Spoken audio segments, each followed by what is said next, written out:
Main কথা হয়েছে চাচা, এমএলএ বউটা না মাল ভালো ছিল, তাই এমএলএ সাহেব প্রতিদিন বাড়ি আসতো না, ওই মাঝে মধ্যে একবার দুবার করে আসতো। তাই নাকি? দিয়ে তারপর কি হয়েছে বল। এমএলএ সাহেব এসে ওর বউয়ের কাছে ঠিকঠাক ভাবে সহবাস করতো না। তারপরে কি হয়েছে বল, ও তোকে কেন নিয়ে এলো সেটা বল। ওই তো এমএলএ সাহেব করতে পারতো না যে আমাকে ভালোবেসে ফেললো, আমাকে বললো তোমার এই বাম্বু আমার বিশাল পছন্দ, তুমি আমাকে নিয়ে পালিয়ে চলো। ভাই খান কি ছিলি তা তুই এমএলএর বউকে দেখতে পেলি, আর দেশে মেয়ে দেখতে পেলি না? কি আর বলবো আব্বা তোমাকে, তুমি আব্বা হও না, সেই জন্য সব কথা ভেঙে বলতে পারছি না। কি হয়েছিল, কি ভেঙে বলতে পারছিস না মানে? কি হয়েছে বল। বড় চাচা তাহলে আব্বাকে একটু ওইদিকে সরে যেতে বলো। কেন হে, আমি ওইদিকে সরে কি বলছিল বলো, শুনি কেন? বল বল বল, কেন ও তোকে নিয়ে পালিয়েছিল বল। কি হইল বে, কেন ও তোকে নিয়ে পালিয়েছিল বল। না শুনলে হয়তো না আব্বা। ইগি রে, এবার আমি রেগে যাবো। কেন ও তোকে নিয়েছিল বল তা। মেন কথা হয়েছে চাচা, এমএলএ বউটা না মাল ভালো ছিল, তাই এমএলএ সাহেবের বউ তোকে ছেড়ে দিয়ে পালিয়ে গেল কেন? আমাকে বলছে তুমি খেতে দিতে পারছো না, পিনতে দিতে পারছো না, আমার সাথে ব্যবহার খারাপ করছো, সেই জন্য আমার সাথে ঝগড়া করে পালিয়ে গেল। বুঝতে পারছিস না, দুদিন এসে রং রস করে চলে গেছে, ওসব সংসার করা মেয়ে লয়। ঠিকই বলেছো আব্বা তুমি। চুপবে, তোর মুখে আমি আব্বা ডাক শুনতে চাই না বে।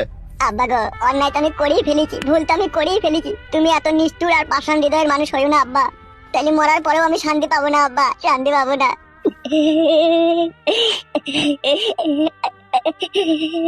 শালা হারামির মুখ দেখলি কেমন একটা ঘৃণা লাগছে আমার।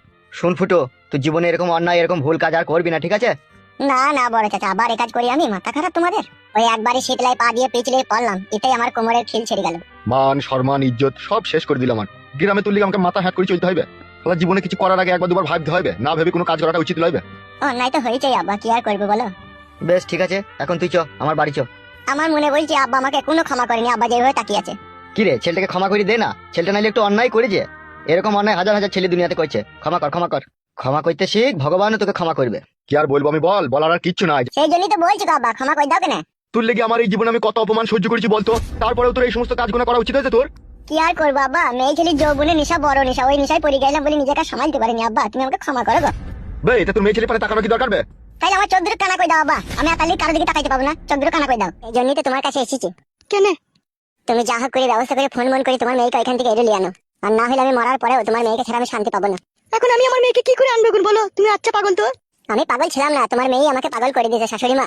মা জননী, বিশ্বাস করো তুমি, তোমার মেয়েকে তাড়াতাড়ি আমার কাছে এনে দাও মা, নাইলে এই জীবনের প্রতি আমি বিশ্বাস হারিয়ে ফেলছি দিনের দিন। তোমার মেয়েকে না দেখতে পেয়ে এক এক সময় আমি মৃত্যুর কোলে ঢলে পড়ি মা। তুমি কি চাও মা তোমার এই হতভাগা জামাই মরে যাক? তুমি আমার নাই ছাই একটাই শাশুড়ি, আর তোমাকে আমি কত ভালোবাসবো তার নাই ঠিক। তুমি আমার নাই ছাই একটাই শাশুড়ি, তোমার লেগে নখ পালিশ কিনে আনবো, ঠোঁট পালিশ কিনে আনবো, জাঙ্গিয়া কিনে আনবো, ভিসিয়ার কিনে আনবো, ফুচকা কিনে আনবো। আবার তোমার যদি কোনো সময় শরীর খারাপ হয় শাশুড়ি মা, তখন আমি তোমার জাঙ্গিয়া সায়া শাড়ি ব্লাউজ সব কিছু দেবো। এ গুদমুকু, গাঁজা মাজা খেলি নাকি তুই?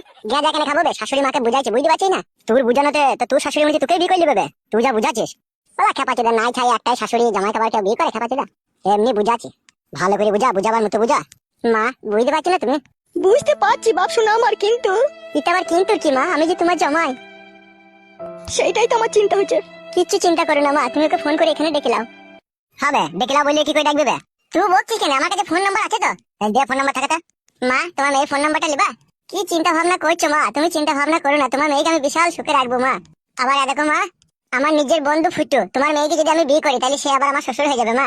তুমি তো একজনকে ভালোবাসা করে বিয়ে করলা মা, তুমি তো ভালোবাসার মর্মটা বুঝো, বুঝো না মা বলো? ওবে বুঝে বুঝে তুই আমার বেশি বকি না, সেটা আমাদের মা ছেলের মধ্যে কথা হচ্ছে, তো তুই বকছিস কেন?